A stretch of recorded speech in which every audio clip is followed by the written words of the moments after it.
নমস্কার কৃষ্ণপ্রেমী গুণী শ্রোতাজনেরা, আপনারা জানবেন যারা ভগবদ বিশ্বাসী প্রায়শই তাদের একটি প্রশ্নের সম্মুখীন হতে হয়।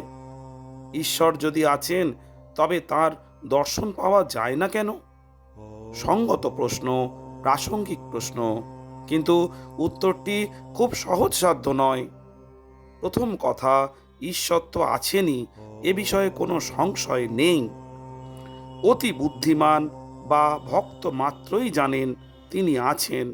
কিন্তু মুশকিল হচ্ছে বিভিন্ন ধর্মে, বিভিন্ন শাস্ত্রে ঈশ্বর সম্বন্ধে নানা কথা, এমনকি কোথাও কোথাও পরস্পর বিরোধী কথা বলা হয়েছে। কোথাও বলা হয়েছে তিনি নির্গুণ, নিরাকার, ব্রহ্মস্বরূপ, কোথাও তিনি পরমাত্মা স্বরূপ, আবার কোথাও তিনি প্রেমময়, লীলাময়, প্রেম পুরুষোত্তম। ভক্তের আধ্যাত্মিক চেতনার বিকাশ অনুরূপ তিনি তার নিকট সেভাবেই ধরা দেন।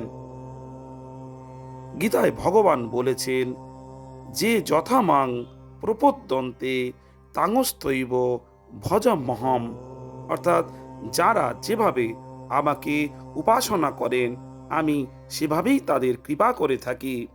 কিন্তু এই বাসুদেব, যিনি সর্বভূতে বিরাজমান, তাকে সাধারণ চর্মচক্ষে দেখা যায় না। কুরুক্ষেত্র যুদ্ধের প্রাককালে অর্জুনকে শ্রীকৃষ্ণ কৃপা করে দিব্যচক্ষু দান করেছিলেন তার অপার ঐশ্বর্যময় বিশ্বরূপ দর্শনের জন্য। তবেই না অর্জুন বিশ্বরূপ দর্শন করতে পেরেছিলেন। শ্রোতাজন, এখানে কয়েকটি কথা মনে রাখতে হবে। প্রথম কথা, শ্রীকৃষ্ণ বা ভগবান কৃপা করে দিব্যচক্ষু না দিলে তার ঐশ্বরিক রূপ দর্শন করা যায় না।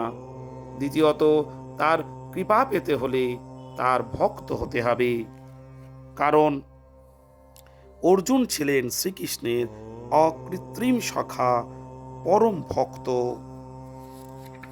শুধু ভক্ত হলেই হবে না, ঐকান্তিক বা শুদ্ধ ভক্ত হতে হবে। শ্রোতাজন, শুদ্ধ ভক্ত হওয়ার জন্য কৃষ্ণ সাধনা কঠোরভাবে পালন করতে হবে। আর কৃষ্ণ কথা যদি আপনাদের ভালো লেগে থাকে তবে চ্যানেলটিকে সাবস্ক্রাইব করতে ভুলবেন না। আর বেশি বেশি করে লাইক ও শেয়ার করে দিন, যাতে অন্যান্য মানুষেরা তা জানতে পারে।